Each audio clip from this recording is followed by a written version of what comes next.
watching TV actually is a lot of fun. But the problem is that it's not the kind of fun that has any impact on your life satisfaction. Nobody ever says, oh my God, I've had a great life. I've seen a shit ton of TV, right? What actually means something to you is those memories you have of going to the mall with your friends and trying to meet girls and trying to get a band started and doing all those fun things. It's just that every time in the moment, there's some hard yards in those other activities, those social ones, and those hard yards don't exist of just turning on the TV. The temptation is to go the easier route rather than doing the things that actually are meaningful, that are going to give you really high yield, but have a little bit of risk associated.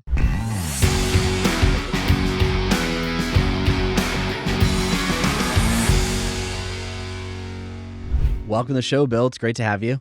Thank you. I'm delighted to be here. Well, we got to start off with finding the social paradox. What is it?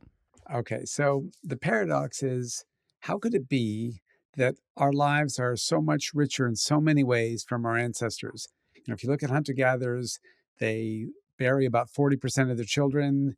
They don't own anything really. They only can own what they can carry. They have no security for tomorrow because it's what you kill today is what you eat today.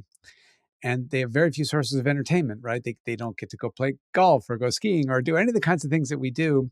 And yet, if anything, the data suggests that they're happier than we are.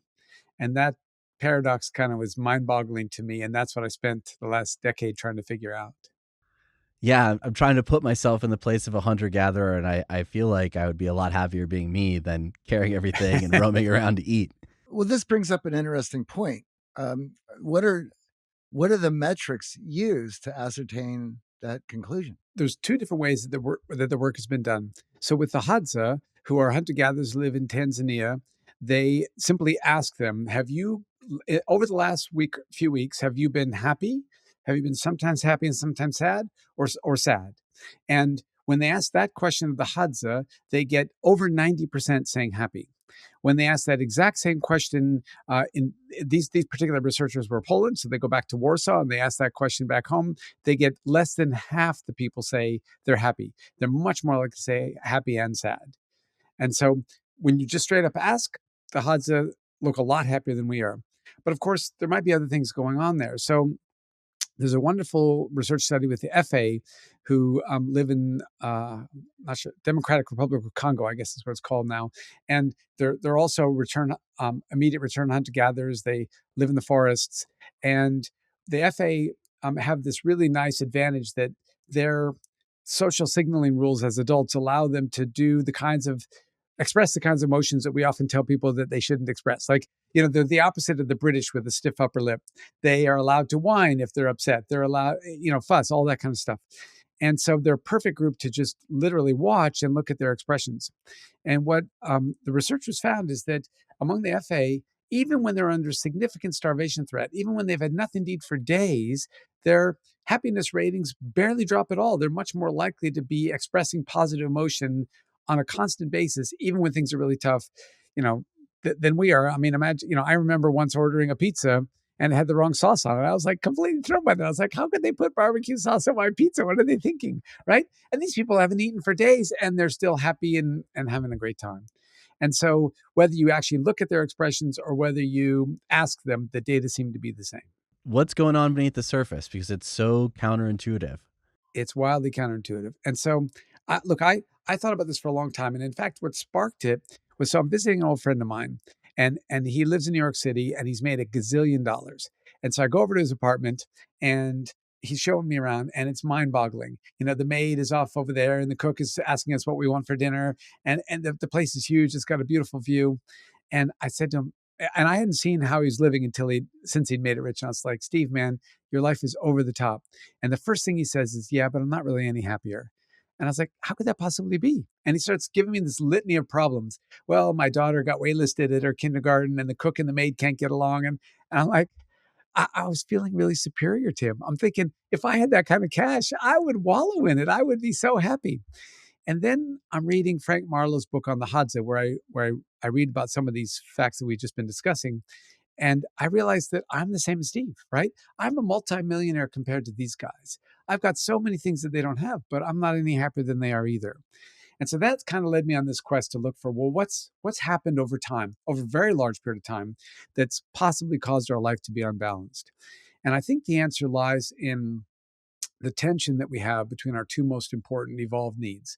So on the one hand, when we left the forest and about 6 million years ago and separated from our chimpanzee cousins, we developed this need that's probably our most important need as humans, which is the need to connect, to cooperate, to form relationships. And chimpanzees they do connect to some degree, but primarily they're competitive. And so the best evidence that you can see for our need to connect and our need to cooperate is the whites of our eyes. If you look at anything, I immediately can tell the direction of your gaze because you advertise it by having this white sclera, and so I can see that you're looking down to the left.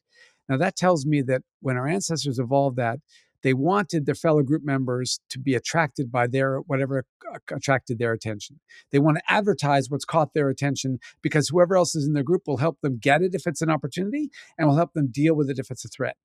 Chimpanzees, in contrast, have entirely brown eyes, so they disguise the direction of the gaze, meaning that the opposite holds true for them. If they see something, they don't want anyone to know they saw it because they want to get it first. So that's our most fundamental human need, is to connect. But our second most fundamental need is the need for autonomy, or to self-govern, to drive our own bus. And the reason for that, of course, is that you and only you know where you have good prospects, where you can study really hard or practice really hard or do whatever it takes to become great in a domain. And so you need to be able to be in charge of your own destiny so you can pursue those domains where you think you've got your best chance of being a success. And the problem is that whenever you pursue autonomy, you have to put other people aside so you can damage your relationships. And whenever you pursue relationships, you have to put your autonomy aside. You have to compromise. I want to see a rom-com, but you want to see a Schwarzenegger flick. Now we got to decide what to do, right? And so it's that tension between these two that I think we have to resolve to be happy. And what I think has happened is that we're way out of balance compared to where we were as hunter-gatherers. So if we look at the hunter gatherers, obviously survival is top of mind every day, all the time. And you're talking about starving for days on end. Yep. I don't think autonomy is really on their radar of like, hey, I'm going to go off. Like, I need to support the group because I need to get whatever the group catches to eat. Exactly. And so if you're a hunter gatherer, in principle, you have autonomy every single day because those societies are very egalitarian. We all get together and we try to decide, all right, we're breaking camp, which way we're going to go. And I'm advocating hard for north and you guys are advocating hard for south. I can say, see you later, I'm going north. But that's a death sentence if you don't go with me, right? Wandering off by yourself is not a recipe for success. And so the consequence is that when hunter gatherers actually make decisions, opportunities for actually true autonomy are rare because you either have to persuade people or you have to go along with them. And so, what I believe happened is that because those opportunities were rare, we evolved to grab them whenever they're available. So, for example, if you think about fat, salt, and sugar, they're rare on the savannah. And as a consequence, we evolved to grab those and eat them whenever they're available, even if we're not very hungry right now, just because tomorrow they may be gone. And so it's created this big evolutionary mismatch where now we live in a world where fat, salt, and sugar are everywhere, and obesity is a problem rather than starvation. I think we have the same mismatch with this desire for autonomy, that because our ancestors lived such interconnected lives, because safety was always a risk, their connection needs were always met, always. And so they evolved to kind of want autonomy whenever they could grab it. But now our safety needs are basically always met just all by ourselves. I don't ever have to leave my apartment. I can order my food on the internet. I can do my job on the internet.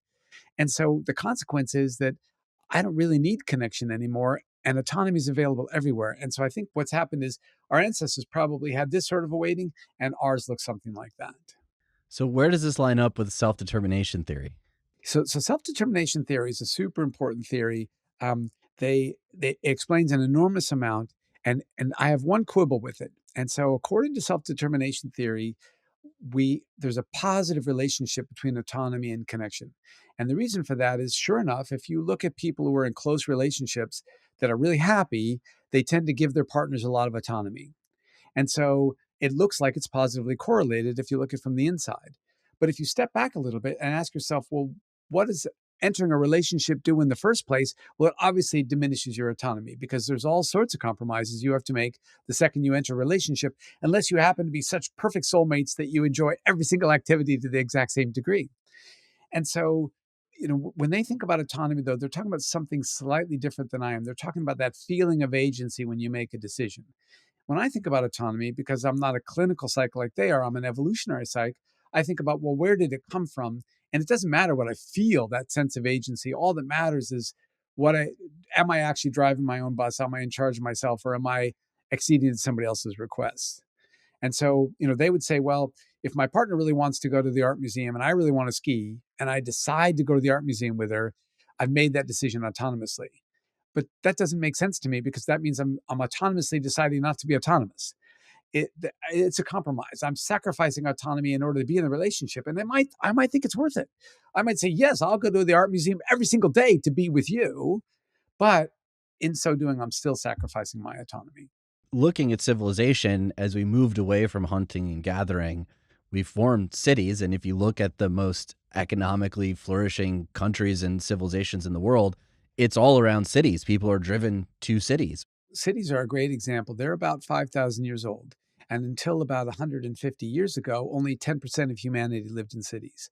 But starting in the US and then happening elsewhere, people started moving out of the countryside into cities, because those became the engines of economic power.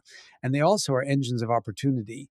If you want something, it exists in the city and it may not exist in the country. The downside, though, is exactly as you say, that when you get to cities, opportunities everywhere. So that's all about autonomy, but you're sacrificing relationships, and it doesn't seem like it should be that way, because if you think about cities, there's a million people there. There's a million opportunities for relationships, but they tend to be strangers. We tend not to see them every day, and our psychology with strangers is to not treat them in the same way that we treat close friends and people that we know we're going to keep encountering. And so if you look at people who live in the countryside, they actually are more satisfied with their friendships than people are in the cities. They're more likely to say they know somebody they would trust with their house keys if they went out of town than they are in the city. And as a consequence, people in the countryside are actually happier than people in the cities are, even though humanity's been moving to cities now for over 150 years. Yeah, it's so counterintuitive because everyone is now grouping together and we feel like there's more opportunity for connection than ever. But yet, much like your friend, we have clients who are wildly successful in cities feeling completely lonely and isolated.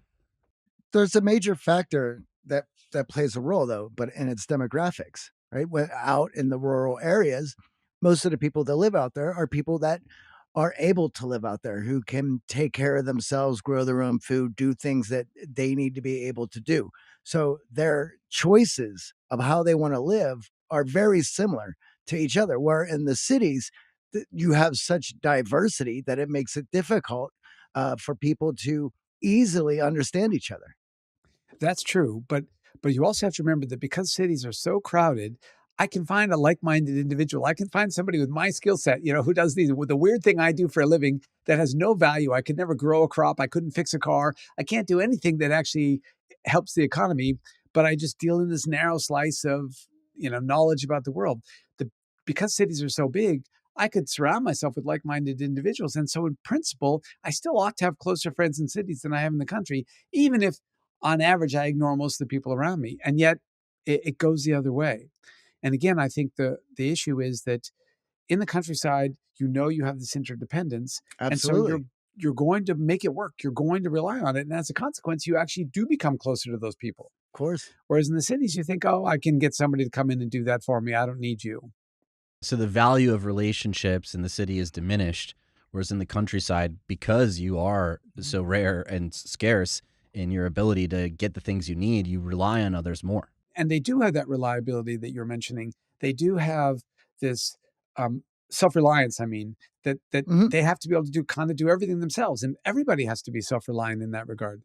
And so on the one hand, they do share that in common. But on the other hand, if you think about the opportunities for marriage, let's say, if you live in the country, there's probably, 10 people of your preferred sex who are in the right age range and are single, who you even have available to you. Mhm. And so you're making a choice from a very narrow pool, and yet those marriages are more likely to last than the marriages in the cities, where there's Of just course. new opportunities every day. We think about the city, we're not sharing anything. I know we talk about the sharing economy, but we're charging people if we're going to share. But in the hunter gatherer communities, it is for sharing. It's mandatory. Yes, that's exactly right. And so there, the whenever there's a hunt that's successful, you come back and you have to share it with everyone in your group. And it kind of serves as an insurance policy, because hunts tend to fail.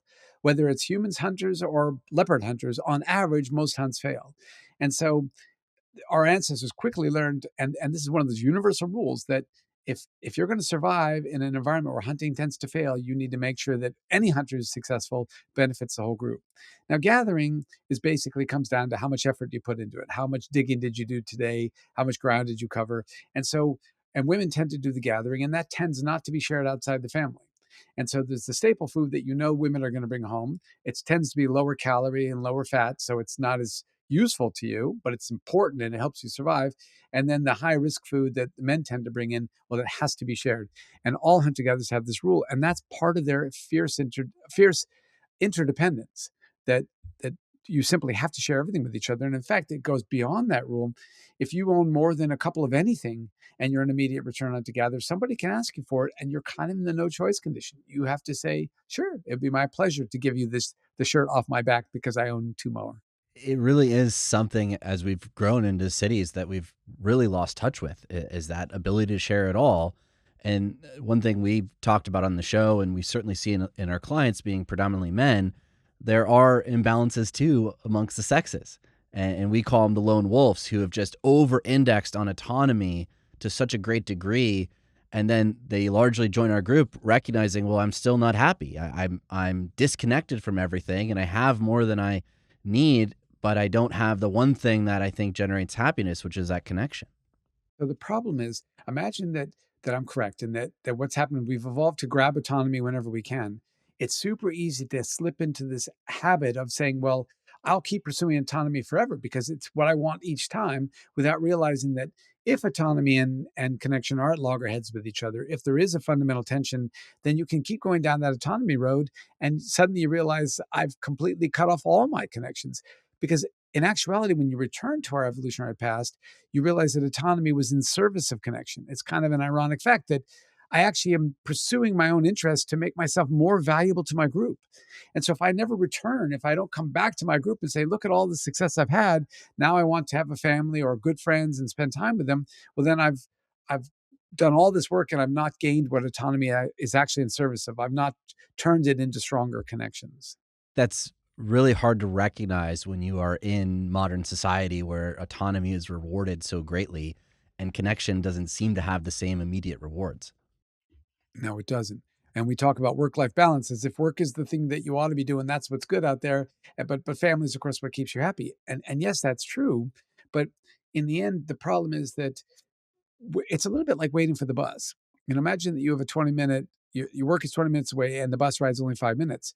You could spend more than 20 minutes waiting for the bus if it's late that day, because every minute that goes by, you think, well, let me just give it one more minute. It hasn't arrived yet, but it's got to arrive any minute. The success in our world, our material successes are the same. When you start out your job, you may have aspirations for how high you want to get in your field. But those aspirations change as you start to become a success. And so originally you set your sights on, I want to be a manager because then I'll be running my own show and I'll have enough money and I can afford a family. And now, well, I'm a manager, but boy, my boss's boss has really got a great life and flying all over the world. And that's what I want. And so we just keep resetting our sights and we keep doing it in the autonomy domain. And each time we do that, of course, we let our connection suffer. And so what turns people into these sad success stories is they do great on autonomy, but they never swing back and use that autonomy. They never leverage it to reconnect with friends or to connect with new people. Yeah, and I also think a lot of what happens in the pursuit of autonomy is that comparison amongst your autonomy also frays relationships and doesn't actually keep the connection as close as a share the meat policy. We're really good about doing that within our families, but we don't do that across them at all anymore. And the problem is that we've disconnected in both ways. So if we go back to the 1970s and earlier, even back to the 50s, it'd be even better. Residential communities tended to be pretty stable, whether they were in the country or in the city. And so people in city neighborhoods all knew each other. They'd all grown up in the same neighborhood. And we don't see that problem that we see today where surrounded by strangers, because now we have such residential mobility inside cities that you don't even necessarily know the people in your building, much less on your block. The same thing happens with time spent with neighbors. And so, if you look at all the sources of entertainment today and compare them to the source of entertainment when I was born in the 60s, it's dramatically different. We had three TV channels and they basically all sucked except for a couple of times during the day. We played board games where you roll a dice and you move a piece around and it's kind of boring and random. And now think about all the amazing ways that we can entertain ourselves. 10 zillion things. If all you did was watch TV all day, you could have great shows for the rest of your life. I mean, that's just one activity. And so, with all these amazing things that you can do, it's no wonder that we start spending less time with others. But of course, we evolved to spend time with others and not just get entertainment out of doing amazing things. So, the end result is we now spend way less time with our neighbors than we did in the 70s. We spend way less time even with our spouse than we do in the 70s. And the difference is we're spending time alone. Now, if you actually look at alone time, you're not truly necessarily alone. You're maybe on Instagram, you may be on YouTube, you may be doing things that involve other people, but they're not there. And that's we did not evolve for that. We have talked a little bit about the increase in time of leisure, but it seems like now that time is spent in isolation. We prefer to do our leisure activities alone, whereas in the past, leisure was always tied to group and club and social and involved other people. Absolutely. There was zero fun in being alone when I was a kid. Like you're literally just sitting there by yourself. And now you can sit by yourself and be very happy. And in fact, if we look at alone time, particularly among adults under the age of 30, we see that it's slowly accelerated up until you get to COVID. And then no surprise it peaked. It dropped again after COVID, but it's now risen again past the COVID levels. And so people are just spending time, they're spending their leisure time alone, which is just not healthy. It isn't healthy, and it's something that we've been talking about on the show for quite some time. I mean, we have seen the loneliness epidemic and all the things that lead toward that. And of course, we like to say that, a lot of times a correlation doesn't equal causation, but we all know that this technology had a major hand in the loneliness epidemic, and chatting with people online is just not the same thing as going to the mall and hanging out with your friends. I'm Gen X, so that was my high school time. I mean, Yeah. everything was every weekday was planning on what we're going to be doing at the mall Friday and Saturday. I mean, that was the whole thing. Yeah. And buying concert tickets, lining up to get records, going to see movies, hanging out at the arcade, starting bands to go flyer the arcades and talk to cute girls, all of that stuff. But you've mentioned about watching television and counting that as an activity. Again, we have to start looking at now, because of all the options we have, how are we spending our time? And what is the ROI that we're getting out of it? I'm sitting here watching great television programs. Am I learning anything? Is it given what am I getting from this time spent in front of this box? Um, there's or is or am I the product that the box is making? Yeah. All of And those things come into play now. And I remember for myself, and it was just before COVID, thinking to myself, like, what are the things that are most important to me that derive the most fulfillment and satisfaction in life every day? And then let me organize my day so I do more of those things and less of everything else. And of course, my life satisfaction shot through the roof at that very moment. Yeah, and that's a great strategy. In fact, I remember chatting with my nephew, who's a very keen computer science guy, and he bought one of these apps that allows you to say, "What do you do?" It randomly bugs you and it says, "What are you doing and how much fun are you having?" And he goes, That's "When I funny. when I got the data together, I realized I'm doing tons of crap I don't like, and I'm not doing tons of crap I really do love." And he changed everything, and he had the exact same consequence. So sometimes you can literally just introspect and answer the question for yourself, but sometimes you actually want an app to tell you, all right, let me track myself during the day. Let's see what I enjoy, and let's cut off the crap that doesn't mean anything to me. But part of the problem, of course, also is that if you actually, so Danny Kahneman did this very famously. Mhm. He beat people during the day and he said, "What are you doing and how much fun are you having?" And watching TV actually is a lot of fun. But the problem is that it's not the kind of fun that has any impact on your life satisfaction. Nobody ever says, "Oh my God, I've had a great life. I've seen a shit ton of TV," right? You just No. that's not something you look back on and means something to you. And so what what actually means something to you is those memories you have of going to the mall with your friends and trying to meet girls and trying to get a band started and doing all those fun things. It's just that every time in the moment, there's some hard yards in those other activities, those social ones. and those hard yards don't exist of just turning on the TV. And so the temptation is to go the easier route and just say, I'm going to do the communication. I'll scroll Instagram. I'll turn on TV, rather than doing the things that actually are meaningful, that are going to give you really high yield, but have a little bit of risk associated. If I go out with my friends, maybe it'll won't be much fun. Maybe it'll be hard to get there. Maybe I I'll say something stupid and they won't like me. The list is long about the risks of actual in-person socializing, but of course the benefits are way, way higher.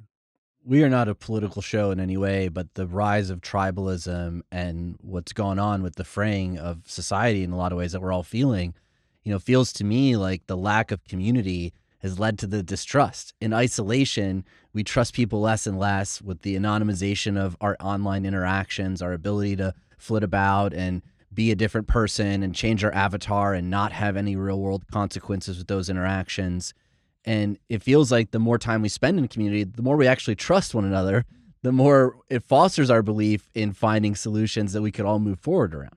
No, you're absolutely right. And the problem is that we don't socialize across political lines anywhere near as much as we used to. And so, I grew up in Alaska and I'm a lefty, but it's a red state. And my next door neighbors are awesome people and they're always voting for Republicans and I'm always voting for Democrats. And it's super informative to realize, oh, I love my neighbors who happen to be politically different from me. And that doesn't become, well, I can't speak to them. They don't agree with me about politics, which is what our society's kind of become. And part of the reason for that, of course, is you can retreat into these online worlds where everybody agrees with you. You can choose your media where everybody agrees with you. And so we're not nearly as good anymore at communicating across party lines, which means, of course, that they just march apart from each other and become more and more extreme. Not even communicating, period. I'm arguing that the more time we spend in isolation, lacking in any of the communication, the sharing that goes on in community, the less trusting we are of people in general. And we've seen this with what's happened with, the incels and violence and what's going on, where people in isolation choose to act out in ways that damage civilization as a whole. Because in that isolation, they've literally shifted their entire perspective around humans and what it means to be connected. It's the worst thing for us. We did not evolve to be isolated. It brings out the worst in us. It's bad for society to have lots of people who are isolated. And of course, there's a host of factors that have led to that. And some of them are the exact ones that we're talking about, whereby you just don't need to talk to people anymore. And once you don't need to talk to people anymore, well, then you just say, well, do I really want to bother? Maybe not. We don't share politics or whatever. I'm just going to cut you off and I'll do my own thing. And that's not healthy for humans or society. The worrying aspect of that is if you start looking at, let's take 10 years that we've already been through, and we go ahead and project that into another 10 years, and we see the trends, we see what's coming down the road, we see what everybody's talking about. They're all excited. And it's more isolation. I mean, just as an example of this, I saw Elon had his new Tesla diner where you can go and charge your car, not get out and watch a movie, and people bring your food to you. They're like, so a glorified, like isolation chamber. So there's no dealing with humans if you opt not to. I'm sure you get out of your car and talk to people, but here's what happens. The more isolated we get, the more we're going to think it's weird to get out of our car and go talk to the guy next to us. And taking that a step further, the more we're trusting AI, and we're moving these conversations to just the avatars and the models and the algorithms that are being built. And there's been a lot of talk about these models gassing us up and what's happening now with psychosis around spending more of your time interacting with these AI models than actually interacting with humans. And Johnny and I are always in different echo chambers online, but we ground each other. Like that human interaction of like, well, whoa, where are you getting this information, or what's going on with your algorithm? Like, let's check the facts on the ground by actually having the human connection and the interaction. That's being frayed more and more. We're going to AI to diagnose what's going on with our bodies. We're going to AI to solve what we need to do with work. And now, Elon's pushing AI girlfriends and AI boyfriends and get your romantic fix by talking to the models while you stay in isolation. And the thing is, this actually suits some people, of course. but 99% of humanity didn't evolve to do this. And the problem is that if you don't socialize regularly, then when you do socialize, it starts to be a little bit intimidating. And so all humans have some low level of social anxiety. And the reason for that is that in our hunter gatherer societies, if you started to do something wrong, if you started to throw your weight around or cause trouble for your group, the first thing that they would do is make fun of you. And if you don't respond to being made fun of, then they'd start ostracizing you. And if you don't respond to being ostracized, you'd wake up one morning and you're either dead or your entire group has left you, and you're going to be dead very soon. And so we've evolved to be very socially careful, whereby if people start to make fun of us, we get really sensitive because that's a sign that we're going to wake up dead pretty soon. If people ostracize us and reject us, that's an even bigger sign that things are not going our way and we could wake up dead. And so we're super sensitive to what other people think of us, and now we live in a world where we don't even necessarily know them. And so it doesn't, it mattered a lot what my group thought of me. It doesn't matter what somebody across the world thinks of me. But now I put something up online and somebody makes fun of me from across the world and I feel terrible. And so we see a lot of social anxiety in the current generation that are coming of age with all this technology. And I suspect that part of that anxiety is they don't socialize as much. And because they don't socialize as much, it starts to become a little bit scarier. And so it creates its own unfortunate vicious cycle where it self-perpetuates, Yes. and lack of socializing leads to lack of socializing rather than the opposite. Now, it's my hope and belief that, like all things, we're going to see this pendulum where all this technology we thought was going to make us happy makes us miserable. And so people start changing the way technology works and changing the way they use it so that they can come back together and socialize with each other again. But we're currently at a very bad spot with regard to that. Furthering that point, it's become easier to make fun of people online. So the more we live online, the more we're getting that signal, whether it's sarcasm, shit posting, all of that negative consequence that you're talking about that had a real impact on us in a hunter-gatherer society, you see and feel online. Yeah. You will get that feedback online from complete strangers across the world. And it's funny, Johnny and I were laughing about using some of these short form video platforms for our marketing purposes to get content out there. And we will find negative comments from people who haven't even watched the whole video. They'll watch 3 seconds and they'll make an assumption and they'll automatically start making fun of you. And there's this phenomenon of bean soup. I don't know if you both are familiar with it, but this ability for us online in a digital forum to jump to cutting down negativity, making fun, that signal is amplified in technology and it has created more anxiety, right? If you are being made fun of, you are feeling that anxiety. And then that translates to, being on the bus and not wanting to talk to people, being at work and wanting to avoid socialization because that anxiety is heightened. The downside of being online is there's a social distance that gets created between people, and social distance never brings out the best in us. And so the simplest example is if you go to the supermarket and there's a big line, you would never just take cuts in front of somebody 3 ahead of you. But if you're in a car and there's a brief moment where you could zing around and get back in, people do that all the time. And so cars create that social distance where people are already ruder to each other because there's just glass between them and some engine and some distance. Well, online, there's crazy distance. I can't see your face. When I say, oh, you're the biggest jerk I ever met, I don't see you get really sad and upset and ask me why you think that. And so we're crazy rude online compared to the real world. And so, for example, when my first book came out, I was on Rogan's podcast, and of course, you get thousands of comments about how you did and whether you're a schmuck and all this. And lots of people laid into me for different things. And I, of course, can't read all of them, but every once in a while I'd troll through it, and then I'd respond to somebody, and every single person but one responded when they were really rude to me. And I said, well, I understand why you feel that way, but here's what I was trying to say. They were way nicer in response immediately than they had been when they were just sort of trolling me on the thing. And so one person still was a jerk. But by and large, as soon as you establish a connection, people just aren't going to do that. And the downside of the internet is that connection's not there. We just feel this great social distance. And I'm seeing you and Johnny and everyone is wearing AirPods.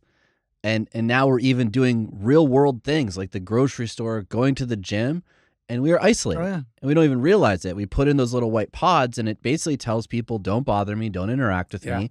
And because we've had those moments where we've interacted with someone who had them in, but we didn't see it and they didn't hear us, and then that created anxiety, it has amplified anxiety even for the in-person interaction that we're all craving. Yeah. It creates more social distance. It's not a good thing. And the AirPods are getting smaller, and now we're getting the glasses that are going to be filming everything. I mean, it's when you look at all of the different technology they have coming out down the line, it just shows that we are going to have to choose socialization just like we choose going to the gym every day for health. And I've been saying this for 10 years now. And and I it's happening. I mean, that's what it is. And uh, what are you going to choose? Are you going to choose happiness and health over being isolated and depressed? I completely agree with you. And of course, part of the problem is that it starts in childhood. And in childhood, we now have these, all these memes get started where we think, oh, somebody's on Halloween. We used to go around to every house in the neighborhood and gather up all the candy and hoover it up that night. Hell yeah. And then people started to say, oh, they're putting razor blades in apples and they're injecting drugs. And none of that was actually ever happening. But people get scared. And so suddenly they stop doing those things. Child abductions are crazy rare when it's by a stranger. Somebody abducts your child, it's almost always somebody they already know. But because it happens by strangers really, really rarely, but because the world's so big, we see that happening relatively often. And now we think, oh, my kids aren't safe to go in the street. And so there's all sorts of ways that we're changing the way we raise our kids to not allow them to socialize because it just feels safer to us. When, first of all, it's not safer. The chances of your kid being abducted on the street are nearly zero. And second of all, it's terrible for their mental health. And so it's not just us as adults having, well, I got this cool phone and I got these cool things, but it's also kids in the way they're being raised. And mostly they don't like it. They want to go run around and play with their friends, but parents are stopping them out of fear for their safety. And it's a very misguided fear for their safety. Not only that, as a new parent, and I've seen this paradigm shift too, it is the pursuit of autonomy. So there's so many kids' activities now. And as a parent, we talk about all the activities we're putting our kid in and shuffling them around. And that also frays any ability to socialize. If I have soccer practice and then I got to rush them off to music and then I have to go, I have no time for the interaction with the parents, fostering the relationships, hanging out after practice, all those things that we did when I was growing up, and it was one activity that was basically for the full season. Now, because of the pursuit of autonomy, getting into a great college, getting that opportunity to get the job that leads to success, we are feeling more and more pressure to chase autonomy at younger and younger ages, forcing it on our children in the pursuit of their autonomy at the sacrifice of the relationships that we need. Of course, the downside is that once people move down that road, again, it creates this vicious cycle because if there are no kids outside playing, then it isn't that safe for my kid to be out there playing because they're the only kid out there. And if something goes wrong, there's no one around to help them. And so I remember asking my mother, at what age did I start walking to school? And she said, kindergarten. And I said, well, all right, but kindergarten was a half a mile away from our house. I couldn't have walked there in the winter, could I? And she goes, no, no, you guys walked there when it's minus 20 degrees. And I was like, really? And she goes, yeah, but you got to remember the streets are covered with little kids. Like even if you don't know the way, you're just following this drove of kids who go to kindergarten together. If you sent your kindergartner out the door to go to school, it would have no idea where to go unless it had, let's follow its iPhone because kids don't go to school. And so once parents start making these decisions, they kind of force other parents' hands. Absolutely. And same thing with I devices. was just going to bring that You up. could want to be a device-free household and screens, but everyone else at school has them. And the Yep. age that kids are getting iPhones, you say kindergartners, like there are literal kindergartners with iPhones, and it's the pursuit of safety. I want them to be able to talk to me. They need the Apple Watch so they can communicate with me in case someone's abducting them. And we're putting these screens on top of screens in front of kids when they should be learning the socialization and not the interaction with screens. You're absolutely right. You're forced to be on those various social media platforms. You're forced to have those devices if everyone else does. Now, the good news is there's enormous pushback that's starting to happen. So here in Australia, starting in December, you won't be allowed to go on social media if you're under the age of 16. In the United States, there's all sorts of parental consent laws that are coming into place. Connecticut, I think, was the first to go off, first cab off the rank, and a bunch of other states are now in line. We see this around Europe and other countries as well, where they're just realizing that yeah, phones might have advantages because you can track your kid at all time, but the enormous disadvantages that come with the social media and all the screen time need to be counteracted in some kind of way. Because once some parents start to get off, then it's much more likely that the rest of them do too. Are there any advantages to social media? Yes. So the big advantage to social media is to supplement rather than replace your face to face time. And so let me give myself as a for example. When COVID hit and suddenly we're all kind of indoors a lot and not being able to socialize as much. I thought, all right, this is boring. I need to think about ways that I can connect more readily. And so the first thought that occurred to me is, all right, how can I use my phone to do that? Because of course, in a COVID world, it's an easier way to go. Now, my sister lives in London. I live in Australia, and we both really enjoy doing the New York Times crossword puzzles. And I'm not terribly good at them. She's a little bit better than I am, but by Thursday I really struggle because they get harder as the week goes on. So we just came up with a plan, and every starting on Thursday, when she wakes up in the morning, is making her coffee. It's now late afternoon for me, and so my working day is mostly done. She gives me a call, and we do the crossword puzzle together. Now I'm not replacing face-to-face time because I used to do the crossword alone, and now what I'm doing is I'm doing it with somebody who really matters to me. I love my sister dearly, and so we get a little bit of chit chat in, and we kind of do the crossword. So we're literally doing what we wanted to do anyway, but we're adding an element of socializing to it. And I think social media is fantastic for that, where you can supplement your activities by not doing them alone anymore. The problem is much like the fat salt on the savannah being scarce right now, social media, it does lead to those empty calories where you overindulge and Yes, you lose track of it time. does. The endless scroll, it can be hard to control. So, what are the guidelines? How can we start to actually wrap our hands around it in a meaningful way?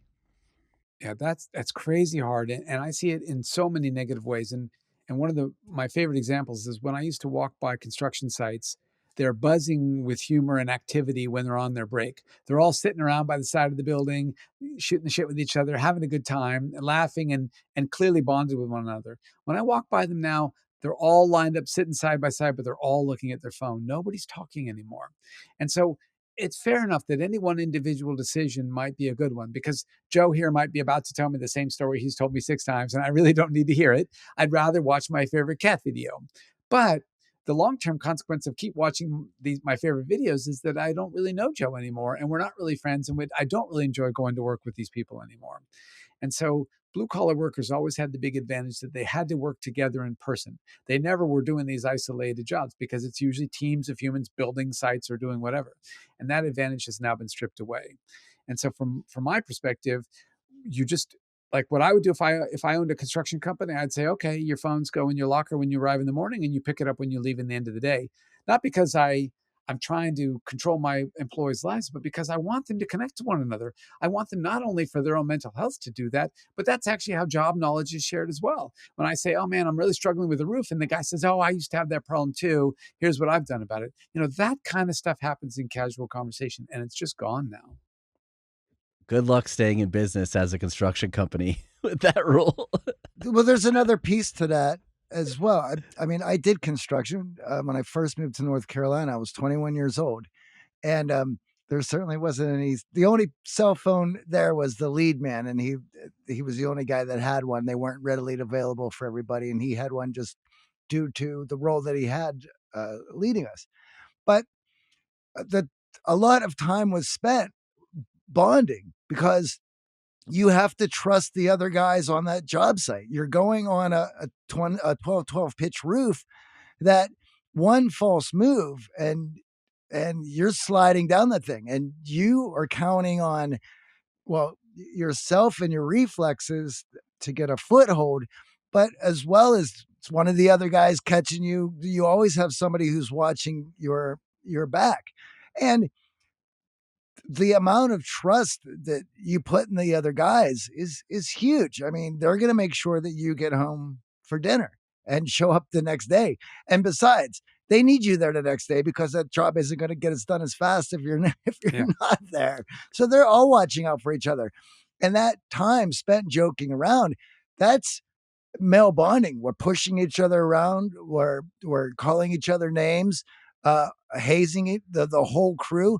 And I remember uh, being the new guy and how hard I was hazed, but it was for those guys, their safety. That hey, and I was the northerner who was coming down the south to now work construction, and I've never done manual labor in my life, so they put me through the ringer. Now I did that job for 2 years before transitioning into nightlife, but I remember it fondly. In fact, I loved it so much that when my parents came to visit me, I took them on a tour that showed them the houses that I helped build because I was so ecstatic and proud of it. On the positive side, we have far fewer workplace accidents because of all the OSHA rules that you've got to be tied off and do these various things that would prevent you from slipping off the roof. But on the negative side, well, you're not counting on each other anymore. And so you don't have that bonding with each other. And of course, now you're not even chit chatting with each other anymore because you're just on your phone or whatever. And so phones have they've and screens have decimated our relationships across a wide variety of domains. And I do think that we're gonna wake up and realize that. Now it's like everything else. We realize in some ways too late. Lots of people have gone down the wrong road and are very unhappy as a consequence. And once we realize it and fix it, people are going to be much better about not having their phones out. So, as a for example, Liz Dunn at UBC does these lovely studies where she has you go to dinner with your friends, and in one condition, she says, I may need to contact you during the dinner with some research questions. So be sure that your phone is out and that you can see the screen while you have dinner. In the other condition, she says, it's super important for the dinner that your phone be put away and you can't see it. And then later, she just asked them how much fun the dinner was. Well, the dinner was way more fun. She of course never bugs them, but the dinner was way more fun when the phone was put away and you actually engaged with each other than when you kept picking up your phone and checking it. And so it's disruptive, even if you don't end up spending that much time on it, just because it's sort of interpersonally disruptive to constantly be pulling you away. Absolutely. And and I just think we're going to get better about that. Right now, we're terrible. We're at the worst possible point. But people are going to realize that more and more. It's going to become a sign of bad manners. There's going to be ways that we start relegating our phones and putting them aside. Now, I could be too Pollyannish here. I could be I completely wrong. appreciate It your could just get optimism. worse. Yeah. But I do believe that people are going to realize what the price that they're paying, and they're going to want to institutionalize strategies to get rid of those problems. It feels very much like obesity. Exactly. You have to look at the gym to see how they work. And there is a subset of people who that is their life. And they couldn't imagine not belonging to a gym. I'm certainly one of those people. But there's a whole hell of a lot of people who look at me going to the gym every morning going, what the hell are you doing? Going to the gym at 7 this morning? The self-discipline around, physical health, some people it comes more easily to and more naturally, Yes. and others it doesn't. It's just like the same thing with those empty calories in the junk food. But when it's in front of us, it's very hard to stop eating that salt and fat because it was so scarce. And when the screen is in front of us, it's very hard to stop consuming it and join a conversation about Bob's telling the story with him and his wife for the seventh time. You already know the punchline, but the new guy's on the crew, so he's got to tell it to the new guy. We've all been there eye rolling. And, speaking of social media, what I think is also really fascinating is I'm getting a lot of these clips now about these cultural differences around community. Like, oh, just move to Denmark. Everyone in Copenhagen has their kids playing and they're not on their phones. And look at how culturally connected they are. And I'm sitting in LA where everyone's in their car, everyone's cutting each other off, and community's fraying. And I'm daydreaming about what it would be like to move to Copenhagen to be part of that community. Are there cultural differences around this autonomy and connectedness, and what can we make of it? We currently see huge cultural differences, and the problem is that the autonomy problem is at its worst if you live in a Western country, if you're highly educated, if you live in an urban area, and if you're wealthy. And so those things, every one of those things shifts you toward autonomy and toward doing things on your own and away from community. And so if you look at poorer communities in the United States, or you look outside the United States to rural communities, you sometimes don't see this problem at all. People do have phones, but they don't spend much time on them. They're too expensive. They are too interdependent with their community, et cetera. And so they don't cause nearly the problem that we're seeing in these Western, industrialized, urban, wealthy, educated settings. Um, and so and they're happier there. It's like a clear message that we're going in the wrong direction, right? Now, the question of what you can do about it is a tricky one. But if you look at the research literature on self-control, you realize that self-control is not about the capacity to resist temptation. It's about the capacity to avoid it. And so people with high self-control are no better at staring at a chocolate cake and not eating it than people with low self-control. They're way better about never buying it in the first place. And so it's not in their pantry, it's not in their fridge. And so phones are the same, of course. I'm terrible about it. If my phone is sitting there face up aimed at me and something pops on it, I cannot help but look at it, right? But if my phone isn't in front of my face, I forget it even exists. And then later when I check it, I get all these angry texts. Where were you? I've been trying to reach you for the last X amount of time. And so it all comes down to designing your life to avoid the things that you know are making you unhappy. And if your phone's one of them, it's all about putting it away so you can't see it. It reminds me of those advertisements when cell phones first came out, where every competitor was talking about their coverage and how their wireless coverage was better than the next. And I find myself now wanting more dead zones. Like, I actually Yeah. want a cell phone company that has more dead zones and less coverage. So it's like, oh, I'm out of coverage. You can't get a hold of me for that exact reason. Like, I know that if my phone has coverage, it's way too easy for me to pull up that screen.